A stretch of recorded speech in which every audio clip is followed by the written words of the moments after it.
Wherever you go, whatever you do, throw a little at it. Omax, Vest and Briefs. சீனாவுடனான ராணுவ உறவை வலுப்படுத்தும் வகையில் அந்நாட்டிற்கு 10 நாட்கள் சுற்றுப்பயணம் மேற்கொண்டுள்ளார் பாகிஸ்தான் அதிபர் ஆசிஃப் அலி சர்தாரி. செப்டம்பர் 14ஆம் தேதி செங்டு சென்ற அவர் அங்குள்ள சீன அரசின் பாதுகாப்புத்துறை நிறுவனமான ஏவிஐசி வளாகத்தை பார்வையிட்டுள்ளார். J-10C போர் விமானங்கள் தயாரிக்கப்படும் அந்த வளாகத்தில் இதுவரை சர்தாரியை தவிர வேறு எந்த வெளிநாட்டு தலைவர்களும் சென்றதில்லை என்பது கவனிக்க வேண்டிய விஷயம். இந்நிலையில் சீனா பாகிஸ்தான் இடையேயான ராணுவ உறவு எந்த அளவிற்கு நெருக்கமாக உள்ளது என்பதை இந்த நிகழ்வு அடிக்கோடிட்டு காட்டியிருக்கிறது. இந்த நிகழ்வின் போது Zardari J-10C, JF-17 Thunder, J-20 மறைவுத்திறன் கொண்ட போர் விமானம் உள்ளிட்டவற்றின் முன்னேற்றங்களை பற்றி கேட்டறிந்து கொண்டதாக தகவல்கள் வெளியாகியுள்ளன. அதேபோல ட்ரோன்கள், தானியக்க ராணுவ அமைப்புகள், ஒருங்கிணைந்த கட்டளை மற்றும் கண்காணிப்பு அமைப்புகள் குறித்தும் சர்தாரிக்கு துறை சார்ந்த நிபுணர்கள் மூலம் தகவல்கள் அளிக்கப்பட்டதாக கூறப்படுகிறது. தொடர்ந்து சீனாவின் ராணுவ வளாகம் குறித்து பேசிய பாகிஸ்தான் அதிபர் சர்தாரி அதனை சீனாவின் தொழில்நுட்ப முன்னேற்றத்திற்கான அடையாளம் எனவும் இரு நாடுகளின் நிலையான கூட்டுறவின் சின்னம் என்றும் புகழ்ந்துள்ளார். கடந்த சில ஆண்டுகளாகவே சீனாவிடமிருந்து மிகப்பெரிய அளவில் ஆயுதங்களை வாங்கும் நாடாக பாகிஸ்தான் உருவெடுத்துள்ளது. ஸ்டாக்ஹோம் சர்வதேச அமைதி ஆய்வு நிறுவனம் வெளியிட்ட தகவலின்படி 2020 முதல் 2024 வரை பாகிஸ்தானின் மொத்த ஆயுத இறக்குமதியின் 81% சீனாவிலிருந்தே வந்துள்ளதாக தெரிவிக்கப்பட்டுள்ளது. இந்த விகிதம் கடந்த 2015-2019 காலகட்டத்தில் 74% இருந்தது என்பதும் குறிப்பிடத்தக்கது.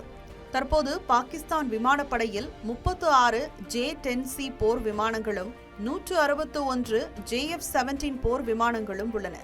மேலும் சீனாவில் ஸ்டெல்த் J-35 போர் விமானங்களை வாங்குவதற்கான பேச்சுவார்த்தைகளும் இரு நாடுகளிடையே நடைபெற்று வருவதாக தகவல் வெளியாகியுள்ளது. அதோடு விண்வெளி எச்சரிக்கை அமைப்புகள், ஏவுகணை பாதுகாப்பு அமைப்புகள், ரேடார் மற்றும் முன்னோடியான எச்சரிக்கை விமானங்கள் குறித்தும் சீனா பாகிஸ்தான் இடையே பேச்சுவார்த்தைகள் நடைபெற்று வருகின்றன. இந்நிலையில் சீனா பாகிஸ்தான் நாடுகளிடையேயான இந்த நடவடிக்கைகள் இந்தியாவுக்கான பாதுகாப்பு சார்ந்த சவால்களை பெரிதும் அதிகரித்துள்ளன. கடந்த 2019ஆம் ஆண்டு இந்தியா பாகிஸ்தான் இடையே நடந்த வான்வழி மோதலின் போது சீனாவின் J-10 போர் விமானங்களை பாகிஸ்தான் பயன்படுத்தியதாக செய்திகள் வெளியாகியிருந்தன. அந்த நிகழ்வு சீன ஆயுத தொழில்துறையை விளம்பரப்படுத்தும் வகையில் இருந்ததாக அப்போது பாதுகாப்புத்துறை சார்ந்த வல்லுநர்கள் கருத்து தெரிவித்திருந்தனர். இதற்கிடையே நீண்ட நாட்களுக்கு பின்னர் இந்தியா சீனா உறவை மீண்டும் மேம்படுத்தும் முயற்சிகள் இரு நாடுகளிடையே நடைபெற்று வரும் நிலையில் சீனா பாகிஸ்தானுக்கு வழங்கும் மேம்பட்ட ஆயுதங்கள் டெல்லி பீஜிங் உறவின் நம்பகத்தன்மையை சோதிக்கும் வகையில் இருப்பதாக பாதுகாப்புத்துறை சார்ந்த நிபுணர்கள் எச்சரித்துள்ளனர். அண்மையில் நடந்த மோடி ஜி ஜின்பிங் சந்திப்பின் போது இரு நாடுகளும் இனி போட்டியாளர்கள் அல்ல, கூட்டாளிகள் என்பதை உறுதிப்படுத்தியிருந்தனர்.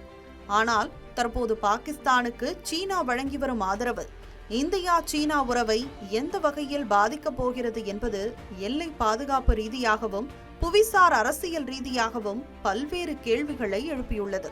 சீனாவின் பாகிஸ்தான் ஆதரவு நிலைப்பாட்டை இந்தியா அத்தனை சாதாரணமாக புறக்கணித்துவிட முடியாது என எச்சரித்துள்ள வல்லுநர்கள், பாகிஸ்தான் அதிபர் ஆசிஃப் அலி சர்தாரியின் இந்த சீன சுற்றுப்பயணம் ஒரு சாதாரண அரசியல் விஜயம் அல்ல எனவும் இது இந்தியா, சீனா, பாகிஸ்தான் ஆகிய 3 நாடுகளின் பாதுகாப்பு சமன்பாட்டை மாற்றக்கூடிய முக்கிய நிகழ்வு என்றும் கருத்து தெரிவித்துள்ளனர். Wherever you go, whatever you do, throw a little at it. Omax, Vest and Briefs.